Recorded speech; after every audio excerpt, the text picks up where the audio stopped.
அதாவதுங்க, கீழே வேலை செய்கிறேன் தப்பு பண்ணால், தம்பி நீ தப்பு பண்ண நான் தப்பு பண்ணேன்னு நீ ஃபீல் பண்ணினா எம்டிக்கு நீ மெயில் அனுப்பு. எம்டி எனக்கு அனுப்புவார், நான் பதில் எம்டிக்கு அனுப்புகிறேன். எம்டி உனக்கு அனுப்புவார், நீ கேட்டு தெரிஞ்சுக்கோன்றான். ஒருத்தனையும் திட்ட முடியல சார். ஆம்பளையாவது பரவாயில்லைங்க, ஆஃபீஸில் இப்போ தப்பு பண்ணிட்டோம் வச்சுங்களேன், நமக்கே தெரியும் பண்ணிட்டோம், மேலதிகாரி வந்து திட்ட போகிறாரு, இன்றைக்கி சந்திராஷ்டமம் முடிஞ்சு போச்சு அப்படின்னு நம்மளே மனசளவில் ரெடி ஆகிடுவோம். அதனால் திட்டு வாங்கிறதுக்கு சைக்காலஜிக்கலாக ரெடி ஆகிடுவோம். ஆனால் லேடிஸ் அப்படி இல்லைங்க, அவங்க சாதாரணமாகவே புத்திசாலி. இந்த வேலைக்கு போகிற லேடிஸ், கம்பெனிலலாம் வேலைக்கு போகிற லேடிஸ் ரொம்ப புத்திசாலி. நான் பாருங்கள் எவ்வளோ கரெக்டாக கம்பெனிக்கு போகிற லேடிஸுன்னு சொல்லுவேன். புத்திசாலி புத்திசாலி. சரி, அவங்க எல்லாம் சொல்லுவாங்க தப்பு பண்ணிட்டுங்க, திட்டத்துக்கு முன்னாடி அவங்களே அழுவாங்க. இந்த திட்டுறவங்க ஏற்கனவே அழுகுறவங்களை திட்ட முடியாதுல்ல. என் செக்ரட்டரி அப்படிதாங்க, அது அழுவது பார்த்த உடனே எனக்கு தெரிஞ்சிடும் ஏதோ தப்பு பண்ணியிருக்கேன்னு. சரி விடு அப்படின்னா, அன்னைக்கு பார்த்தா அழுகுது. எனக்கு என்ன தப்பு பண்ணி கண்டுபிடிச்சிட்டேன். பிரச்சனை என்னன்னா எனக்கே மெமோ வரும், ஏன்னா நான் சைன் பண்ணிக்கிறேன். தாங்க முடியல, எப்படி இருந்தாலும் எனக்கும் திட்டு விடும். கூப்பிட்டு நீ எல்லாம் எதுக்கு வேலைக்கு வேலை பேசாமல் பேப்பர் போட்டு போய் சைன் பண்ணிட்டு போச்சா வச்சு சார். அது வரையும் அழுது நின்றுதுங்க. நான் திட்டினோம்னா அழுகிற ஓவர் ஆகி முந்தானி எடுத்து வாயில வச்சுட்டு கதவு திறந்து ஓடுது. வெளியில வந்து பார்க்கலாம், ஆபீஸை என்ன ஒரு மாதிரி பார்க்குது. அவனுங்க எத்தனை சினிமா பார்த்துருப்பானுங்க.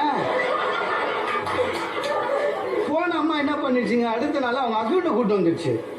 அமிர்தம் 7 அடிக்கு ஜிம்முக்கு போவான் போல இருக்குது. என்ன எங்கள் ஒய்ஃபை ரொம்ப திட்டுறீங்களா அப்படின்னா நான் பம்பிட்டேன். நான் டக்குன்னு என்ன பண்ணேன், இல்லை சார் ஜிஎம் தான் சார் ஸ்ட்ரிக்டாக இருக்க சொன்னார். எனக்கு என்னன்னா அவன் அடிக்கணும்னு முடிவு பண்ணால் வச்சுக்கலாம், ஜிஎம்ஏ வலிச்சு விட்டுறது. ஏன்னா அந்த ஆள் தனியாக நம்ம அடிக்க முடியாதுங்க.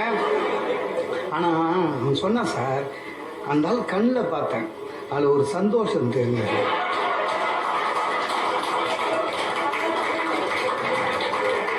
என்னால் தான் வீட்டில் திட்ட முடியல, எல்லாம் மாறி போச்சு சார். ஒரு காலத்தில் திருமணம் வந்து தமிழகத்திலேயே தமிழ் திருமணங்கள் எல்லாம் 5 நாள் நடக்குது. அப்புறம் 4 நாள் ஆச்சு, 3 நாள் ஆச்சு, 2 நாள் ஆச்சு. இப்போ வெறும் ரிசப்ஷனுக்கு தான் இன்விடேஷனே வைக்கிறானுங்க. கல்யாணம் பண்ணுறானுங்களா என்னன்னு தெரியல, ரொம்ப கஷ்டம். அதுலேயும் சென்னை மாதிரி மாநகரங்கள், எனக்கு மதுரை தெரியல, சென்னை மாதிரி இல்லை. என்ன பார்த்தீங்கன்னா ஒன்று A+ஆக இருக்குது மண்டபம், ஒரு நாளைக்கு 15 லட்சம் ரூபா, இல்லைன்னா டொக்கு, கல்யாணமே பண்ண முடியாது, கோயில் தான். அதனால் நம்மளாம் மிடில் கிளாஸ் தானே. நம்ம சொந்தக்காரன் என்ன பண்ணிடுறான், செங்கல்பட்டு தாம்பரம் தாண்டி அங்கே தான் வைக்கிறான். அதுவும் கல்யாணம் நியாயமாக பார்த்தீங்கன்னா சார், நல்ல விடிஞ்ச கல்யாணம் தான் மகிழ்ச்சி. ஏன்னா மாப்பிள்ளை பொண்ணும் தூக்க கலக்கம் இல்லாமல், நிறைய பேர் பாருங்கள் விடிய கால கல்யாணத்தில் தூக்க கலக்கத்திலே கல்யாணம் பண்ணிக்கிறான். அப்புறம் அவன் முழிச்ச உடனே என்னைக்கு முடிக்கிறது, அவ்வளோதான் முடிஞ்சு போச்சு. விடிய கால கல்யாணம்லாம் அநியாயம் சார். 6-7 முகூர்த்தம். ஏன்னா கல்யாணம் பண்ணுறவனுக்கு தான் அந்த கஷ்டம் தெரியும். வெறும் டிஃபனோட அமைச்சிடலாங்க. 6-7 செங்கல்பேட்டில் கல்யாணங்க. நான் ராயப்பேட்டையில் சென்னையில் இருக்கேன். நான் காரில் போகிறதுக்கு 1 ஹவர் ஆகும். தூக்க கழகத்திலே கல்யாணம் பண்ணிக்கிறான். அப்புறம் அவன் முடிச்ச உடனே என்னைக்கு முடிக்கிறது, அவ்வளோதான் முடிஞ்சு போச்சு. விடிய கால கல்யாணம்லாம் அநியாயம் சார். 6-7 முகூர்த்தம். ஏன்னா கல்யாணம் பண்ணுறவனுக்கு தான் அந்த கஷ்டம் தெரியும். வெறும் டிஃபனோட அமைச்சிடலாங்க. 6-7 செங்கல்பேட்டில் கல்யாணங்க. நான் ராயப்பேட்டையில் சென்னையில் இருக்கேன். நான் காரில் போகிறதுக்கு 1 ஹவர் ஆகும். அப்போ 6 மணினா நான் 5 மணிக்கு கிளம்பணும். 5 மணினா நான் 4 மணிக்கு எழுந்துக்கணும். எழுந்துக்கிறேன், கரண்ட் இல்லை வீட்டில். இப்படி பார்த்தேன். அப்புறம் ஒய்ஃபுக்கிட்ட சொன்னேன், பாரு ஷேவ் பண்ணிக்கவான்னு கேட்டேன். அவள் காலங்கால பிரம்ம முகூர்த்தத்தில் சொல்கிறான், நீ வெளிச்சத்திலேயே வெட்டிப்ப,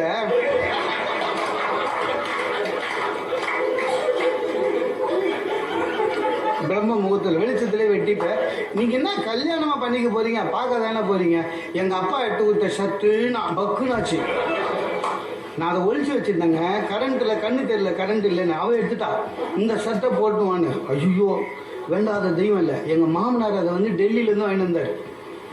அது வாங்கி வரும்போது எங்கள் மாமனார் டெல்லி போனார். எம்பின்னு நினச்சிடாதீங்க. அவங்க கம்பெனியில் இந்த வருஷத்துக்கு ஒரு வாட்டி போக்குவரத்துக்கு காசு தருவானுங்கள்ல, அதுக்காக டெல்லிக்கு போனார்.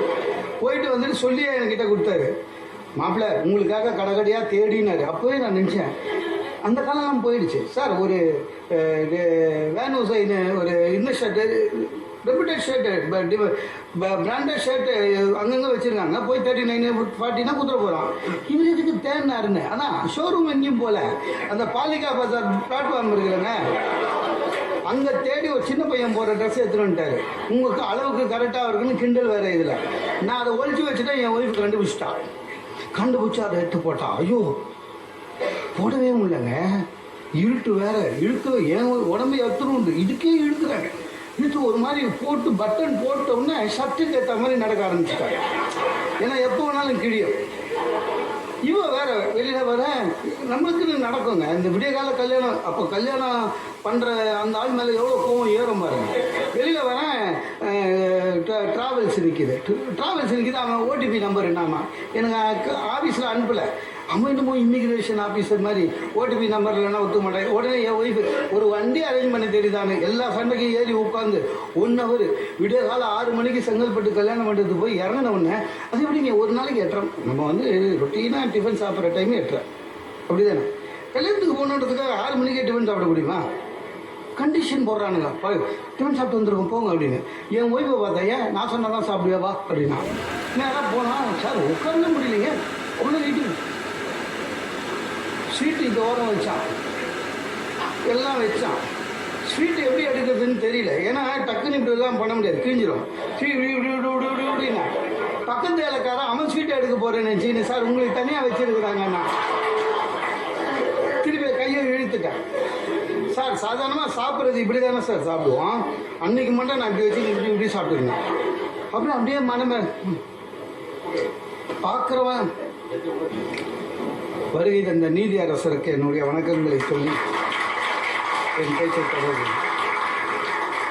அது என்னாச்சு, இப்படி ஒரு 30 பேர் விசாரித்தான் உடம்பு சரியில்லையான்னு. என் வயசு சொந்தக்காரன் ஒருத்தான் தான். அவன் மட்டும் கேட்டான், ஏண்டா பக்கவாதம் வந்த மாதிரி நடக்கிறேன்னா. எல்லாம் எங்கள் மாமனார் கொடுத்த ஷர்ட்டு. கடைசியில் மேடைக்கு போனாங்க, தாலி கட்டி முடிஞ்சோடனே மாப்பிள்ளை இருந்தார். அதனால் நான் மாப்பிள்ளை சொந்தக்காரன், மாப்பிள்ளைக்கு தான் கை கொடுக்கணும், நம்ம தான் ஷர்ட்டு இப்படி இப்படி இருந்தார். பொண்ணு பக்கம் போயிடுச்சு. அப்புறம் என் ஒய்ஃபு டக்குன்னு அவள் பொண்ணு கையை பிடிச்சின்னு நீ அங்கே கொடு கையை அப்படின்னா. வீட்டுக்கு வந்து இப்படி நான் கிழிஞ்சுது. அப்பா எதில் மாறுறதுன்னு எல்லாம் மாறி போச்சுங்க, எல்லாம் மாறி போச்சு. நம்மளுடைய சிலது வசதிக்காக மாற்றிக்கலாம், தப்பு இல்லை. பழமை வேணும், ஆனால் பழமை வந்து நம்மளுடைய வசதிக்கு கஷ்டமாக இருந்தால் கொஞ்சம் மாற்றிக்கலாம். அதுக்காக மொத்தமாக உடைக்க முடியாது. சார் வேட்டி அணிய வேண்டும், இதுதான் நம்மளுடைய தமிழ் மரபு. கோர்ட்டுக்கு வேட்டி போட்டு போக முடியாது, ஒரு வேட்டியை போட்டுன்னு ஓடுற பஸ்ஸில் ஏற முடியாது. சில கம்பெனியில் வேட்டி போனால் உள்ளே விட மாட்டான், பேண்ட்டு நியாயம். ஆனால் அதுக்கு வசதின்னு இந்த பர்முடாஸ்ன்னு ஒன்று இருக்குது சார். அதை கண்டுபிடிச்சவன் எவன்னு எனக்கு தெரியணும், நோபல் ப்ரைஸு தரணும். எல்லா இடத்துக்கும் போட்டுக்கிறான். அன்றைக்கி கோயம்புத்தூர் ட்ரெயினில் ஏறுறாங்க, ப்ளூ மவுண்டனில் ஒரு 50 வயசு ஆள் 7 அடிக்கு இருக்கான், பர்முடாஸ் போட்டு வரான். அப்படியே அப்பர் பர்த்துக்கு ஏறுறான். என்ன ட்ரெஸ் அது சார்? தமிழகத்தினுடைய புடவைங்க, புடவை கட்டுங்க, தப்பு இல்லை. சரி, இப்போ பெண்கள் எல்லாம் முன்னேறிட்டாங்க, அவங்களே 2 வீலர் ஓட்டுறாங்க, ஓடுற பஸ்ஸில் ஏறுறாங்க, எல்லாத்துலேயும் வந்துட்டாங்க. Okay, churidar okay. இந்த லெக்கின்ஸ்னு ஒன்று இருக்குது சார், அதை கண்டுபிடிச்சவனுக்கு நோபல் பிரைஸ் தரணும். ஐயோ, ஒரு அம்மா குண்டு அம்மா லெக்கின்ஸ் போட்டுன்னு மெட்ராஸில் ஸ்கூட்டரில் 2 பக்கமும் கால் போட்டுன்னு போகுது. பின்னால் வண்டி ஓட்டுற நமக்கு பயமாக இருக்குது, எப்போ கிழியும் எப்போ கிழியும். நான் அந்த ஓட்டுற ஹஸ்பண்ட்கிட்ட சொன்னேன், சார் அந்த ஸ்கூட்டர் போத்துற பெட்ஷீட்டையாவது போட்டு தொலையாது இல்லை, ரொம்ப கஷ்டங்க சார். ஒரு நம்மளுடைய மரபுன்னு ஒன்று இருக்குது. முன்னாலெல்லாம் தமிழ் திருக்கோயிலெல்லாம் வெறும் மங்கள வாத்தியம் இருக்கும், நாதஸ்வரம் மேளம், அது கேட்க அருமையாக இருக்கும் சார். நாதஸ்வரமும் மேளமும் அடிக்கும் போது உங்கள் கரண்டே இல்லைனாலும் அந்த சத்தத்தை அடிச்சிக்க முடியாது சார். இறைவனோட ஐக்கியமாகறதுக்கு அதை விட ஒரு மங்கள வாத்தியம் எதுவுமே கிடையாது. ஆனால் இப்போ என்ன பண்ணிட்டோம், செலவு ஜாஸ்தி கட் பண்ணணும்னு அதையும் நிறுத்திட்டான். நிறைய கோயிலில் பார்த்தீங்கன்னா மோட்டர் வச்சுருக்கான் சார், டம ஆர்டிஃபிஷியல் உள்ளே போனால் தீர்ந்தான் அத்தோட. ஏன்னா அவனுக்கு மோட்ரு எப்போ ஆன் பண்ணுறாங்கன்னு தெரியலங்க. பெருமாள் கிட்ட அப்படியே நோட்டுன்னா பக்குன்னு இருக்கும். அன்றைக்கி எங்கள் தெருமுனையில் ஒரு கோயிலில் அது மாதிரி வச்சுருந்தாங்க சார். நைட்டு ஷார்ட் சர்க்யூட் ஆகிடுச்சு, மோட்ரு மட்டும் போக நடிக்குது, கோயில் பூட்டிக்குது. எப்படி திறக்கிறதுன்னு தெரியல. போய் நிற்கிறோம், ஒருத்த மட்டும் சொல்கிறான், அரங்காவில் கூடுற அவர் தான் பூட்டை ஒழுங்காக தொடப்பாருன்னா. பூட்டை ஒழுங்காக உடைப்பாருன்னா நான் சொன்னேன், உடைப்பாருன்னு சொல்லக்கூடாதுங்க, திறப்பாருன்னு சொல்லணும். இல்லை, எல்லாம் மாறி போச்சுங்க. இதில் என்ன ஆகுது, கோயில் எது பத்திரமா பார்த்துக்கணும் ஒன்றும் தெரியல. ஒன்றும் கஷ்டம், ரொம்ப கஷ்டம் சார். நான் திருப்பதிக்கு ஒரு வருஷத்துக்கு முன்னால் போகும்போது க்யூவில் நிற்கிறேங்க. 50 ரூபாய்க்கு இது திருப்பதி கோயில் பெருமாள் ஸ்லோகம் பண்ணினே போனேன். அங்கே பார்த்தீங்கன்னா தமிழ் கல்வெட்டு, தெலுங்கு கல்வெட்டு, நாயக்கமார்கள், தமிழர்கள் எல்லாமே எழுதியிருக்கிறோம். கல்வெட்டு படிக்க தெரியாது, ஆனால் அதை பாதுகாக்கணும்ல சார். ஒரு கல்வெட்டுக்கு ரெண்டாவது இதுக்கும் கேப் இருக்குதுன்னு பூசி வச்சுருக்காங்க சார். அதில் நம்ம விசிட்டிங் கார்டு சொல்லி வச்சுருக்காங்க சார். மார்க்கெட்டிங் பண்ணுறாங்க. மார்க்கெட்டிங் பண்ணுற இடமா அதுவாக பரவாயில்லைங்க. பெருமாள் ஸ்லோகம் சொல்லினே போகிறோம், ஒருத்தர் மேலே எழுதி வச்சுக்கலாம், ஜெயந்தி ஐ லவ் யூ. அதை நீ ஒன்று ஜெயந்தி கிட்ட சொல்லு, இல்லை உள்ளே போய் பெருமாள் கிட்ட சொல்லு, அவராது ஏதாவது ஏற்பாடு பண்ணார் சார். அவன் எழுதிட்டு போயிட்டான் சார். அது வரையும் பெருமாள் ஸ்லோகம் சொல்லின்னு போனேன் நான்.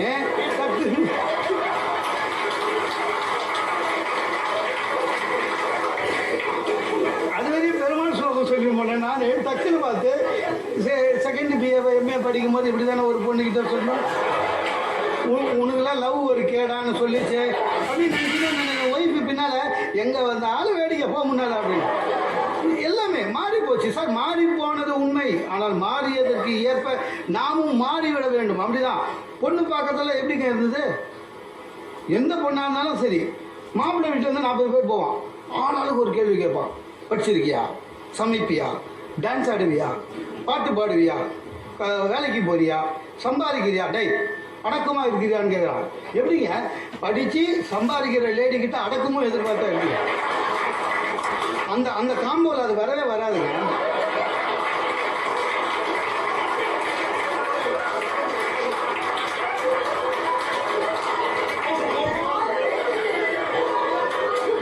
இல்லை வராது, நம்ம கேள்வி கேட்டுக்கினே இருப்போம். ஆனால் அப்போ அந்த மாதிரி இருந்தது, இப்போ மாறிடுச்சு சார். இப்போ லேடிஸ் பேசுகிறாங்க, எனக்கு கல்யாணம் அப்படிதான் ஆச்சு, நான் பண்ண ஒரே தப்பு, கல்யாணம் பண்ணதில்லை, நான் பண்ண ஒரே தப்பு, பொண்ணு பார்க்க போகும்போது என் 2 தங்கச்சிங்க, அவங்க ஆல்ரெடி மேரீடு, என் 2 மாப்பிள்ளையை கூட்டி போயிட்டேன் பொண்ணு பார்க்கறதுக்கு. அவனுக்கு கூட வந்துட்டானுங்க, தங்கச்சி 2 மாப்பிள்ளை. பொண்ணு பார்த்தேன், நான் ஒரே ஒரு பொண்ணு தாங்க பார்த்தது, அவங்களே கல்யாணம் பண்ணிட்டேன், வேறு வழி இல்லை. பார்த்தேன், பொண்ணு பிடிச்சிருச்சு. பொண்ணுக்கு அப்பா தான் எங்கள் மாமனார், தம்பி பொண்ணு உங்ககிட்ட பேசணும்னா பக்குன்னு ஆயிடுச்சு. அப்போயே நான் பட்டிமன்றம் பேசிட்டு இருந்தேன். அது வெளியில் கூட்டத்தில் பேசுறது சார், நம்ம இஷ்டமாக பேசிக்கலாம் சரியா. இஷ்டம் இருக்கிறவங்க கேட்குறாங்க, இல்லைன்னா போயிடுவாங்க. இது இன்னொருத்தர் வீட்டில் போய் பயமாக இருந்தது, லைட்டாக வேர்க்குது, கை காலெலாம் உதறுது, பொண்ணு உங்ககிட்ட பேசணுன்னாங்க. திரும்பி பார்த்தா எங்கள் மாப்பிள்ளைங்க, ஓ மாப்பிள்ள ஓ அப்படின்னா. எனக்கு என்னன்னா எப்படியாவது அந்த பொண்ணு சரி சொல்லி இந்த கல்யாணம் ஆகணும், இல்லைன்னு வச்சுக்கலாம் இவங்க 2 பேரும் ஊர் ஃபுல்லாக போய் சொல்லுவாங்க, அந்த பொண்ணே வேணான்னுச்சு, ரிஜெக்ட் பண்ணிடுச்சு உங்கள் அண்ணன். உள்ளே போகிறேன், பொண்ணு அதான் ஒய்ஃபு ரொம்ப சௌகரியமாக அவங்க வீட்டு சோபாவில் சமணம் போட்டு உட்காந்துக்கிட்டு, அது அவங்க வீடு. எனக்கு உள்ளே போனவுடனே என்ன பண்ணுறதுன்னே தெரியலைங்க. நிற்கணுமா, கை கட்டணுமா, உட்காந்துக்கணுமா, ஒன்றும் புரியல, என்ன பண்ணுறதுன்னு தெரியல. அப்புறம் MBA hospital administration, take home 60,000, அதான் அவங்களுக்கு போதுமானது, டேக் ஹோம் 60,000 வந்துச்சு. அப்புறம் உங்கள் ஹெச்ஆரில் கேட்டோம், உங்களை பற்றி நல்லா சொன்னாங்க. லூஸு, நான் ஏற்கனவே எங்கள் ஹெச்ஆர் கிட்ட சொல்லி வச்சேன்.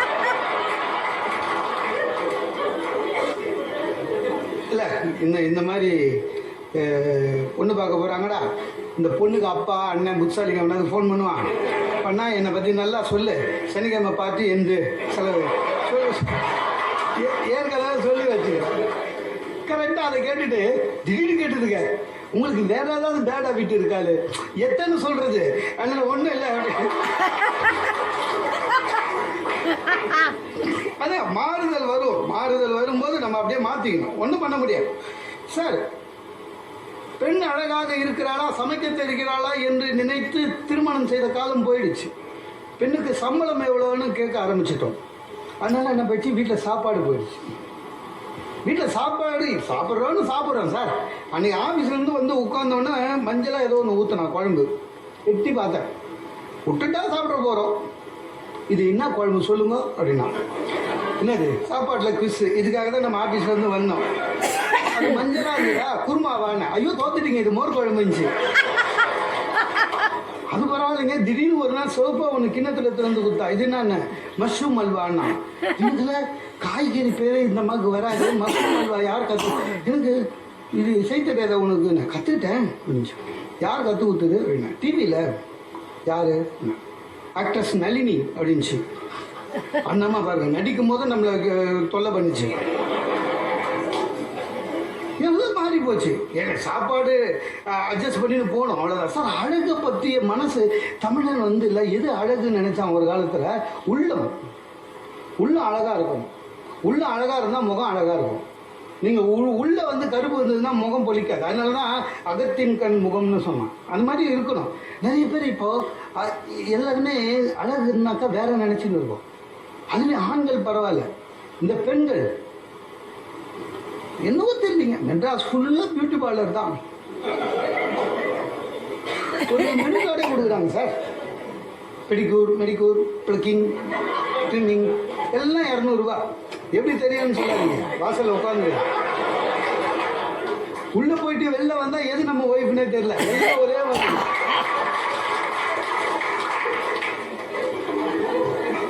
அவங்களே அடையாளம் கண்டுபிடிச்சி வந்தா தான் உண்டு. ஆனால் வந்துடுறாங்க சார், நம்ம தானே பணம் கொடுக்குறோம், வந்துடுறாங்க. இல்லை உண்மையிலே தான் சார். வெளிநாட்டுடைய நாகரிகத்தை நம்ம அப்படியே எடுத்துக்கணும்னு ஒன்றும் அவசியம் இல்லை சார். அவங்களோட சீதோஷ்ண நிலை வேற சார். அங்கே வந்து பனி மைனஸில் போகுது. நான் கனடாவில் ஒரு இடத்துல மாட்டி ஏடாகுடமான நாளில் போயிட்டேன். அங்கே என்னோட ஃப்ரெண்டு சொன்னார், சார் கையை ரொம்ப நேரம் வெளில நிற்காதீங்க, ரத்த ஓட்ட நின்றுட்டு வந்தார். எப்படிங்க அப்படின்னு. உண்மையிலே தான் 25 நிமிஷம் நீ வெளில வை. இப்போது வெளில வச்சுட்டு விரல தட்டினால் கீழே விழுந்துடும், அந்த அளவுக்கு குளிர் வெளில இருக்குது. அதனால் டோன்ட் கோ அவுட் சைட்னா. அந்த மாதிரி நிலம் அங்கெல்லாம் எப்படின்னா, பெண்கள் வெளியே வந்தாங்கன்னா இந்த சீதோஷ நில குளிரில் உதட்டு தானாக வெடிச்சா ரத்தம் வரும். அதுக்காக அவங்க வந்து வேஸ்லைன் போட்டாங்க, அதுக்காக தான் அவங்க லிப்ஸ்டிக் போட்டாங்க. அது சீதோஷ நிலைக்கு. நம்ம ஆளுங்களுக்கு அதை பற்றி கவலையே கிடையாது சார். இந்த லிப்ஸ்டிக் போட்டால் நானும் போடுவேன், போடவும் தெரியாது. அது பேர் லிப்ஸ்டிக்கு. இவங்க என்ன பண்ணாங்க சார், பச்சை கலரில் ஒரு பட்டு புடவை கட்டின்னு சிவப்பாக ஒரு லிப்ஸ்டிக்கு அப்படி எடுத்து அப்படி அவன் அப்புனாங்க வச்சுக்கோங்க. இந்த கிருஷ்ணர் வெண்ணெய் சாப்பிட்டா மாதிரி அப்படியே கலந்துருவாங்க. அதில் கூட அவங்க மெயின்டைன் பண்ணுவாங்க சார். வெளிநாட்டில் வந்து லிப்ஸ்டிக் வச்சாலும் அதை மெயின்டைன் பண்ணுவாங்க. டிஷ்யூ பேப்பர் வச்சுப்பாங்க, அப்பப்போ அம்மான்னுவாங்க. நமக்கு அந்த கவலையே கிடையாது. அவங்க ஸ்பூனில் சாப்பிடுவாங்க, நமக்கும் கவலை கிடையாது. நம்ம கையில் முதல் பந்தியில் உட்காந்து ஃபுல்லாக சாப்பிட்டுட்டுங்க, கையை கையில் இந்த அனுமார் வேஷம் போட்ட மாதிரியே அப்படியே வந்து ஃபோட்டோவுக்கு நிற்கும். என்னவோ தெரியல சார். உண்மையிலேயே சொல்கிறேன், அழகு இப்போ ஆண்களுக்கு அந்த கவலையே கிடையாது. நான் ஒன்று சொல்கிறேன், ஒரு கல்யாணம் நடக்குது, அந்த கல்யாணத்துக்கு போயிட்டுல பொண்ணுக்கு அப்பா யாருன்னு ஈஸியாக கண்டுபிடிச்சிடலாம் சார். ஈஸி, பொண்ணுக்கு அப்பாவை கண்டுபிடிக்குது. இந்த வேர்க்க விறுவிறுக்க தலையெல்லாம் களைஞ்சி போய் ஜிப்பாலாம் நனைஞ்சு போய் அக்கள் ஒரு ஜிப்பா எக்ஸிபிஷனில் தொலைஞ்ச மாதிரி ஒரு ஆள் சுற்றி நிற்பான். கரெக்டாக அவனை கண்டுபிடிச்சிடலாம் பொண்ணுக்கு அப்பான்னு. ஆனால் பொண்ணுக்கு அம்மாவை கண்டுபிடிக்க முடியாது. அவங்களும் மேக்கப் போட்டு கூம்பு கொண்டு போட்டுக்கின்னு ஹேண்ட் பேக் வச்சு இன்னும் பொண்ணுக்கு பக்கத்துலேயே நிற்பாங்க. உண்மையிலே தான் சார், உண்மையிலே இவ்வளோ சொல்கிறீங்களே. ஒரு மத்திய குடும்பம், மிடில் கிளாஸ் ஃபேமிலியாக இருந்தால் கூட சரி, பெண்களோட ஸ்டைல் வேறு, ஆண்களோட ஸ்டைல் வேறு. அவங்க பாருங்கள், பர்ஸே 3 வச்சுருப்பாங்க சார்.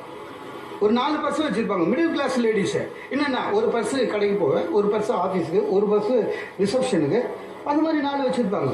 ஆம்பளைங்கிட்ட அப்படி கிடையாது, ஒரே பர்ஸு, அதுவும் கிழிஞ்சிருக்கும். அதில் ஒய்ஃபு ஃபோட்டோ வேறு இருக்கும். பர்ஸும் தொலையாது,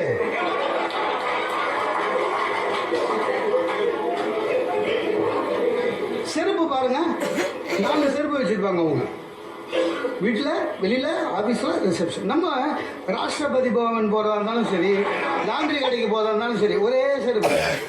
நான் ஒன்று சொல்கிறேன், பெண்கள் வந்து 33% வேணும், ஆச்சா போச்சா கொடுத்தா வாங்கிக்க போகிறாங்க, பாவம் கொடுக்கட்டும். பிரச்சனை என்னென்னா, நான் ஒரே ஒரு கேள்வி கேட்குறேன், வீட்டில் இருக்கிற பீரோவில் நமக்கு எவ்வளோ பர்சன்ட் ஒன்றும் இல்லை சார். மேல் தட்டு ஃபுல்லாக பட்டு புடவை, 2வது தட்டு ஃபுல்லாக வெளியில் போயிட்டு வர புடவை, 3வது தட்டு ஃபுல்லாக பசங்க ட்ரெஸ்ஸு, 4வது தட்டில் அந்த கீழே அதில் நம்ம வச்சுருக்கிற 2 பேண்ட்டு ஷர்ட்டு. என் பையன் ஓடி வந்து என் ஷர்ட்டு மேலே கால் வச்சு தான் அவன் ஷர்ட்டை எடுப்பான். என் ஷர்ட்டெல்லாம் பார்த்தீங்கன்னா கோகுலாஷ்டமிக்கு போட்ட ஷர்ட்டு மாதிரியே இருக்கும்.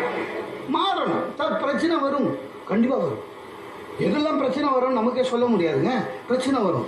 ஒன்றும் இல்லை, இந்த செல்ஃபி எடுக்கிறாங்க நம்ம கூட, மகிழ்ச்சி, நம்மளை ஒரு ஆளாக மதித்து செல்ஃபி எடுக்கிறாங்க. பிரச்சனை எங்கன்னா எப்போ எடுக்கிறாங்கன்னு சொல்ல முடியாது. எப்போ வேணாலும் எடுப்பாங்க, அவங்க இஷ்டம். நம்ம ரெடியாக இல்லையான்னு கூட கேட்க மாட்டாங்க. அன்றைக்கி ஒரு இதில் சாப்பிட்டுன்னே இருக்கேன். ஒருத்தர் பின்னால் நின்று, சார் உங்களை நான் டிஸ்டர்ப் பண்ணல, நீங்கள் சாப்பிடுங்க, வயிறு ஃபுல்லாக எனக்கு சாப்பாடு நான் எடுத்துக்கிறேன் சார், பின்னால் வந்து நிற்கலாம், நான் உட்காந்து சாப்பிடுவேன். இதெல்லாம் பரவாயில்லைங்க. இப்போ பயமாக இருக்குது எந்த மாதிரி போஸ்ட் கொடுக்கணும்னு. சார் பொள்ளாச்சியில் மீட்டிங் முடிச்சுட்டு கோயம்புத்தூரில் வந்து ஏறுறேன். சரி, பொள்ளாச்சியில் ஈவினிங் மீட்டிங் முடிஞ்சு லேட் ஆகும்னு தெரிஞ்சு தான் 11:30 மணிக்கு ட்ரிவாண்ட்ரம் எக்ஸ்பிரஸ் போட்டேன். 2 ஹவர் டிலே, 1:30 மணிக்கு தான் வந்தது வண்டி. வரும் நினச்சி தனியாக அந்த பிளாட்ஃபார்மில் எல்லாரும் மீதி பேர் அவங்க ட்ரெயினில் போயிட்டான். நான் மட்டும்தான் பாவமாக பிளாட்ஃபார்மில் உட்காந்துருந்தேன். 1:30 மணிக்கு ஒரு கான்ஸ்டபிள், ஹெட் கான்ஸ்டபிள் டியூட்டி வந்தார். சார் ட்ரெயினுக்கு பிளாட்ஃபார்மில் உட்காந்துக்கிறீங்க அப்படின்னாரு. ட்ரெயினுக்கு பிளாட்ஃபார்மில் தானே உட்காருவாங்க. கம்முன்னு, சார் உங்களை பற்றி யூடியூப்பில் பார்த்துருக்கேன் சார். சார் சார் ஒரு செல்ஃபி சார் அப்படின்னாரு. அவரு ஃப்ரெஷ்ஷாக இருக்காருங்க, ஏன்னா அப்போ தான் டியூட்டிக்கு வந்தார். இனிமேல் தான் போய் தூங்குவார். நான் வந்து ஏற்கனவே மேடையில் இருந்து அந்த நச்சு பொள்ளாச்சியிலேருந்து காரில் வந்து 2 ஹவர் ஸ்டேஷனில் வெயிட்டிங், ரொம்ப சோகமாயிடுச்சு உடம்பு. முகம்லாம் ரொம்ப டல்லாக இருந்தது, எனக்கே தெரியுது. செல்ஃபி எடுத்தால் டல்லாக தெரிவேனே நினச்சேன். ஆனால் முடியாதுன்னு சொல்ல முடியாதுல்ல, அன்பாக கேட்குறாரு. அதனால் நான் என்ன பண்ணேன், சரி மூஞ்சி தான் டல்லாக இருக்குது, போஸாது கம்பீரமாக கொடுப்போம் இல்லை அப்படின்ட்டு அவர் ஹெட் கான்ஸ்டபிள் அவர் நின்று இப்படின்னாரு. நான் வந்து சுவாமி விவேகானந்தர் மனசில் நினச்சிட்டேன். எப்படி எப்படி அப்படின்னு என்ன அந்த ஏற்று சொன்னார். சார் என்ன சார் கை கட்டின அக்யூஸ்ட் மாதிரி நிற்கிறாரு.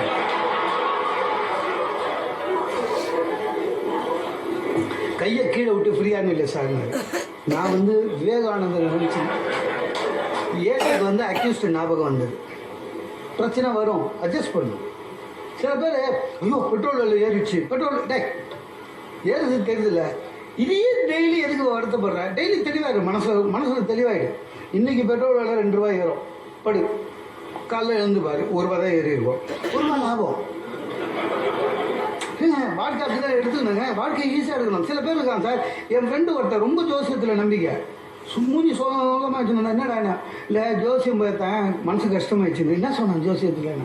இல்லை ஒவ்வொரு மனுஷனுக்கும் 7 பிறவி தானா, அதுக்கப்புறம் அவன் பிறக்கவே மாட்டானா. சரி உனக்கு என்ன பிரச்சனைங்க? இல்லை இது எனக்கு 7வது பிறவியா, இனிமேல் நான் பிறக்கவே மாட்டேன்னா. அதுக்கு கவலைப்படுறாங்க. நான் சொன்னேன், டே 7வது பிறவியே இவ்வளோ கேவலமாக இருக்கே, நீ இனிமேல் பிறந்து என்னடா பண்ண போகிற? எல்லாமே சார் இப்போ வீட்டில் கூட நிறைய பேர் ஒய்ஃபுங்களை அட்ஜஸ்ட் பண்ண தெரியாமல் அவசரப்படுறாங்க. அதனால தான் சண்டை வருது. என் ஒய்ஃபுங்க நீ உலகம் ஃபுல்லாக சுற்றுறேன்னு, அவளுக்கு என்னமோ அந்த விசிடின்னு ஒன்று வாங்கணுன்றதுல பெரிய இது. விசிடிலாம் காலம் மழை ஏறி போச்சு, ஆனால் அது ஒன்று வாங்கணும். அவளுக்கு என்னென்னா டேப்பு, இது விசிடி. நீ என்ன ஊர் உலகம் ஃபுல்லாக சுற்றுற ஒரு விசிடி இல்லையே. அதாவது நம்ம எது வாங்கி கொடுத்தாலும் எது அவங்க ஆசைப்படுறாங்களோ அது வாங்கி கொடுக்கலன்னு பெரிய கவலைப்படுவாங்க. அது அந்த லேடிஸ் சைக்காலஜி. விசிடி அதுக்காக கவலைப்படல. கூப்பிட்டேன் ஒரு 2 நிமிஷம் அவளுக்கு விளக்குறேன். இங்கே பாரு, வீட்டில் பாரு, டிவி, மிக்சி, டேபிள் ஃபேன், இதெல்லாம் நம்மளா வாங்கணும்.